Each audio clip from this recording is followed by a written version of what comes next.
स्थापित तो हो रहा है। हम निस्तेज होते जा रहे हैं माते। देवताओं की सहायता के लिए इस रहस्य का भेद पता लगाने की अनुमति दीजिए। त्रिपुरासुर तो अत्यंत शक्तिशाली असुर है।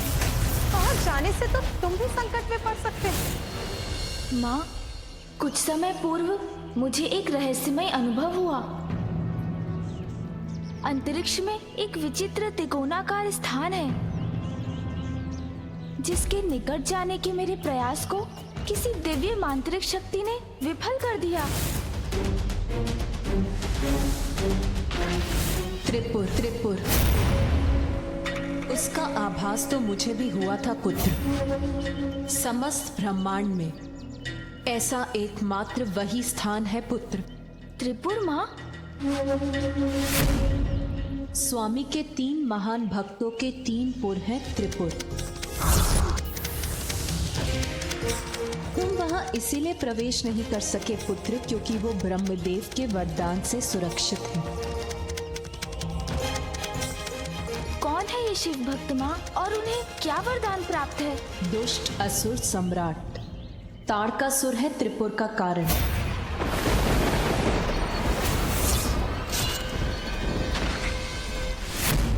तुम्हारे भ्राता के हाथों उसके वध के पश्चात उसके 3 पुत्रों ने मेरु पर्वत पर भीषण तपस्या कर ब्रह्मदेव को प्रसन्न किया।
तारकाक्ष,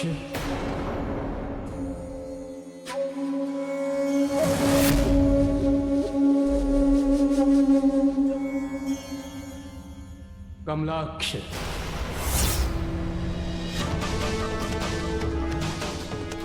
प्रणाम ब्रह्मदेव। विद्युन्माली,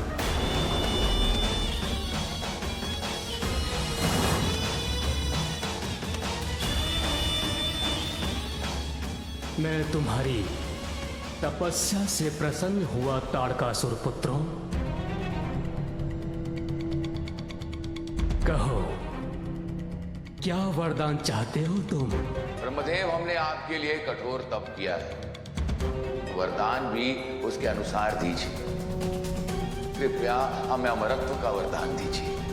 अमरत्व का वरदान मैं तो क्या कोई नहीं दे सकता, कोई नहीं दे सकता, कोई नहीं दे सकता। जो जीवित है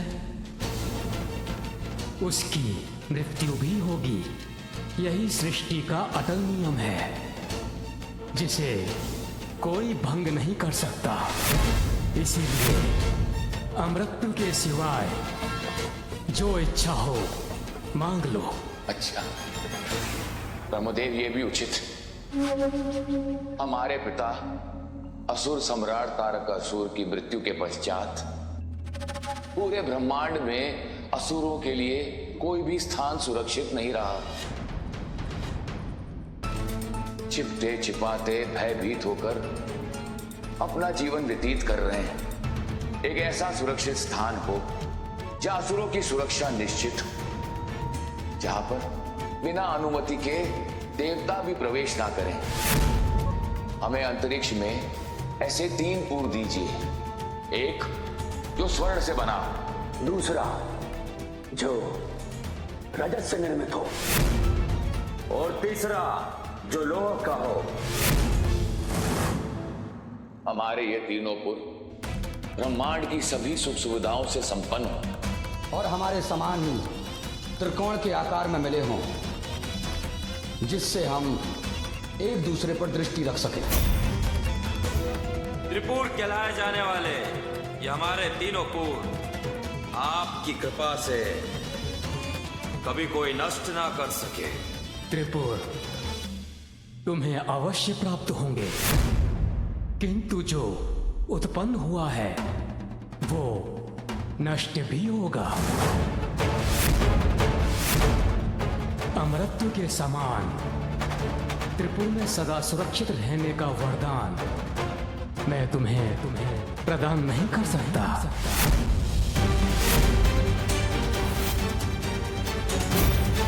अच्छा ब्रह्मदेव, ये भी उचित है, तो कृपया इतना कीजिए कि संसार के देवता स्वयं महादेव ही इस त्रिपुर को नष्ट कर सकते हैं और हमारा वध उन्हीं के हाथों हो, उनके अतिरिक्त किसी और के हाथों नहीं।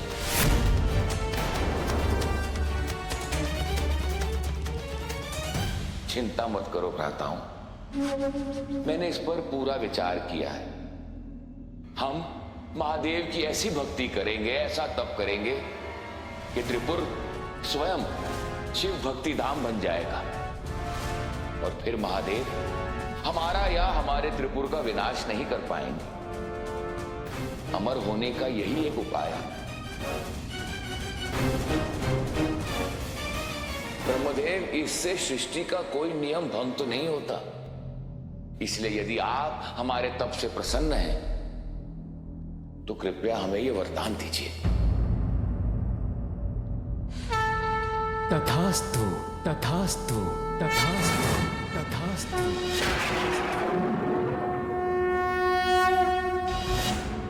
वरदान देने के बाद ब्रह्मदेव ने मायावी विद्या के ज्ञाता मायासुर तारकासुर पुत्रों की इच्छा अनुसार 3 पुरों का निर्माण करने का आदेश दिया।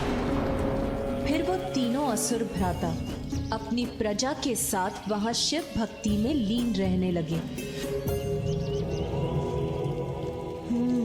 तो यही कारण था कि मुझे वहाँ शिव मंत्र सुनाई दे रहे थे और ब्रह्मदेव के वरदान के कारण ही मैं वहाँ प्रवेश भी नहीं कर सका।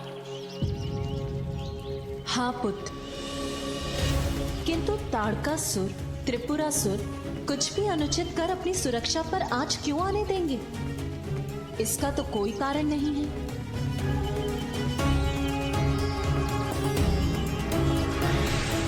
माँ, जिनके स्वभाव में खोट हो वो भक्ति भाव का कितना भी प्रदर्शन क्यों ना कर ले, उनका अंतर तो कपट से ही भरा होता है, क्योंकि जो हो रहा है वो सर्वथा अनुचित है और उसका स्रोत अवश्य त्रिपुर ही है।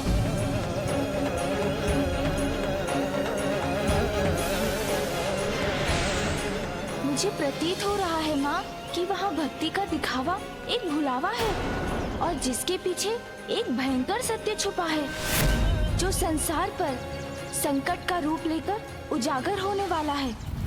ओम नमः शिवाय। ओम नमः शिवाय। ओम नमः शिवाय। ओम नमः शिवाय। ओम नमः शिवाय। मुझे तो अभी भी आभास हो रहा है माँ, जैसे देवताओं और अन्य सभी चराचर जीवों का कोई बड़ा अहित होने वाला है जिसको समय रहते अत्यंत रोकना आवश्यक है। माता, प्रथम पूज्य श्री गणेश उचित कह रहे हैं, किंतु अहित होने वाला नहीं अपितु हो रहा है।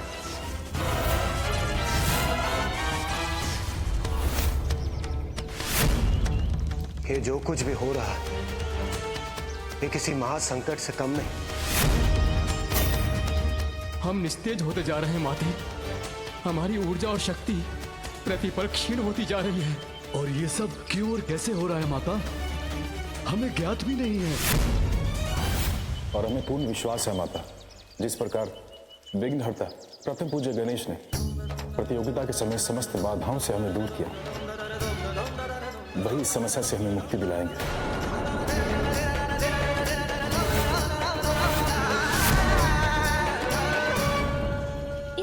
संकट का स्रोत कहाँ है ये ज्ञात है मुझे, किंतु संकट क्या है और क्यों है ये जानना अभी शेष है। किंतु आप चिंता मत कीजिए देवराज, धर्म का पालन करने वाले के लिए यदि विघ्न हरता हूँ मैं, तो दुष्ट अधर्मियों के लिए विघ्न करता भी तो हूँ।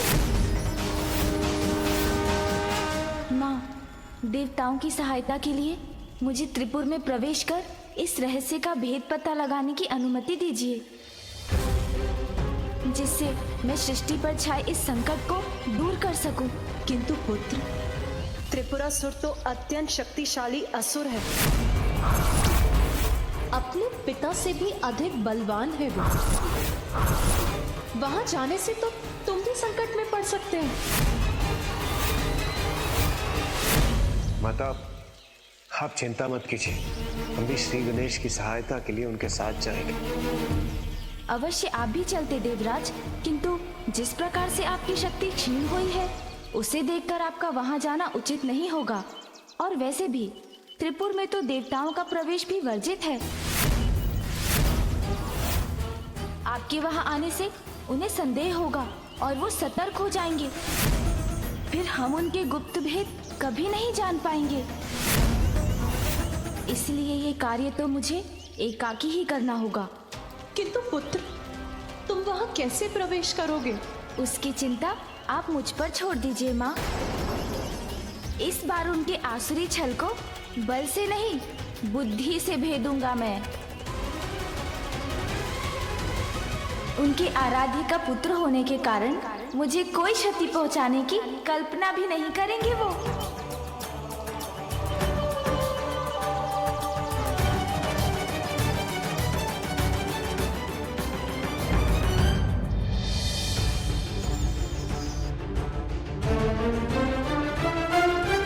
मूषक जी, मेरे साथ त्रिपुर के भीतर जाने के बाद ये आपका कार्य होगा कि आप छिपकर ज्ञात करें कि वहाँ क्या अनुचित घट रहा है। छिपकर वहाँ घूमकर ये कार्य करने में तो मुझे बहुत आनंद आएगा। स्मरण रहे कि इस कार्य में आपको अत्यंत सावधान रहना होगा मूषक जी। जी प्रभु, मैं अत्यधिक सतर्क रहूंगा। रुकिए मूषक जी, ऊर्जा का कवच है यहाँ। तो हम इसके भीतर कैसे जाएं प्रभु? मुझे ज्ञात है मूषक जी।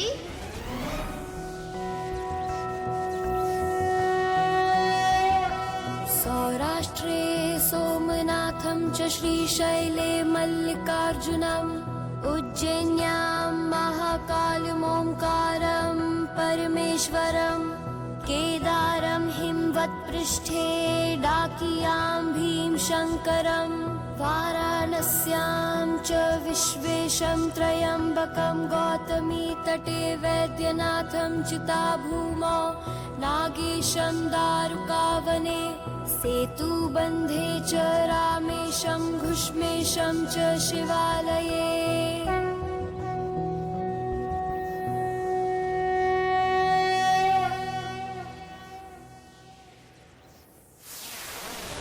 प्रभु महादेव की द्वादश नामावली का पाठ कर आपने प्रभावित कर दिया मुझे।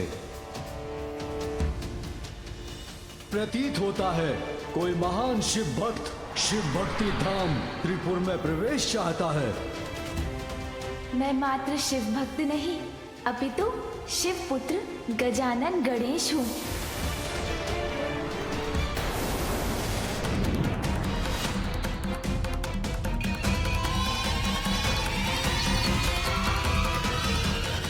हर हर महादेव, हर हर महादेव, हर हर महादेव। शिव पुत्र पार्वती नंदन गजानन गणेश शिव भक्ति धाम त्रिपुर नगरी में आपका हार्दिक स्वागत है।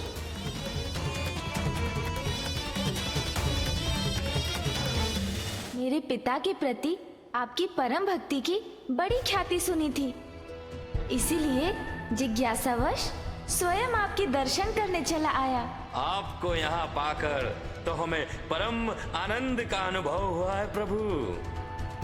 कृपया भीतर आकर हमें कृतार्थ कीजिए। आइए आइए, आपका स्वागत है। ठीक है, चलिए मूषक जी।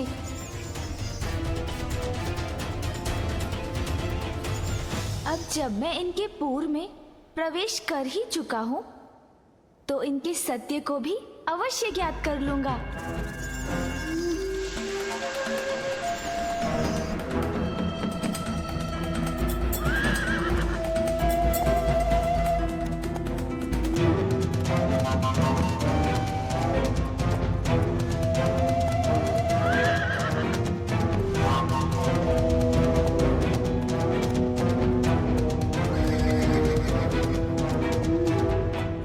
ये तो मेरा अद्भुत स्वागत कर रहे हैं।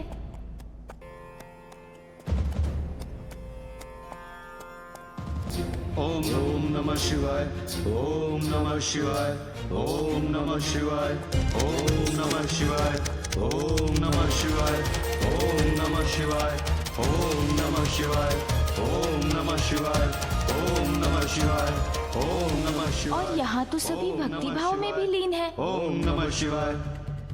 मुझे तो लगा था मैं भीतर आकर इनकी दिखावे के पीछे छुपे रहस्य को जान लूंगा, किंतु यहाँ तो कुछ भी अनुचित दिखाई नहीं दे रहा। अपितु सभी पूर्ण विधि विधान के साथ पूजा पाठ में लीन है यहाँ। फिर मुझे वो आभास क्यों हुआ था?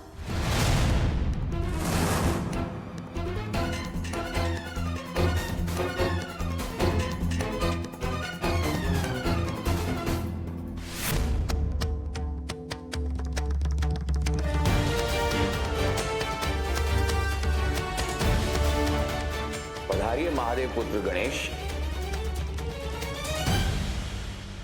आपके पांव को कोई कष्ट ना हो, इसलिए इन पुष्पों की कोमल पंखुड़ियों पर पांव रखकर आगे बढ़िए प्रभु। धन्यवाद।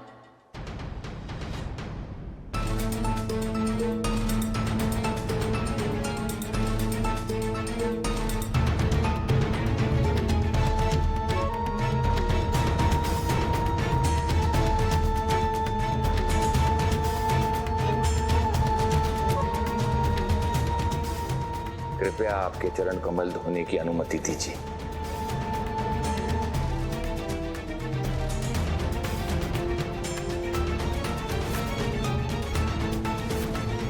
यहाँ की वास्तविकता तो मेरी कल्पना के विपरीत है। अनुपम भक्ति भाव है इनका, किसी कपट का तो लेश मात्र चिन्ह भी नहीं।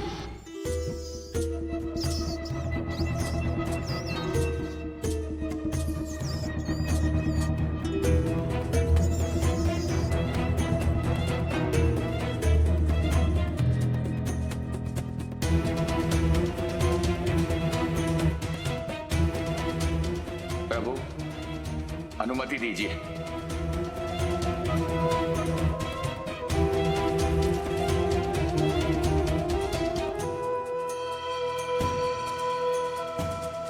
भक्ति भाव से परिपूर्ण है ये, किंतु ये केवल इनका बाहरी आवरण है या इनका अंतर भी भक्ति भाव के निर्मल भाव से प्रकाशित है? संभव है मूषक जी को ही कुछ ज्ञात हो जाए।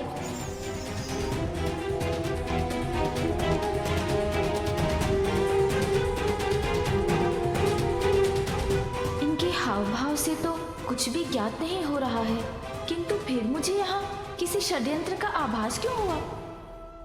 आइए शिवपुत्र गणेश, अपना आसन ग्रहण कीजिए। नहीं, मैं इस स्थान पर स्थित नहीं हो सकता।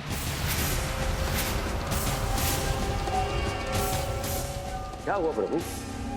हमसे कोई भूल हुई क्या? वो आसन शिवलिंग के आधार से ऊंचा है।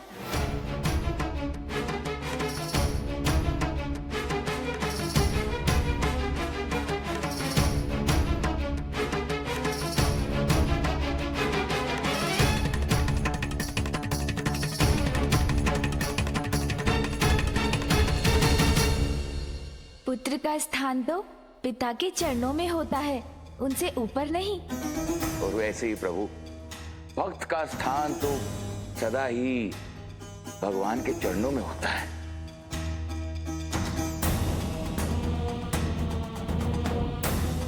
उनकी भक्ति में तो कोई दोष दिखाई नहीं देता, किंतु फिर किसी कपट का आभास क्यों हो रहा है मुझे?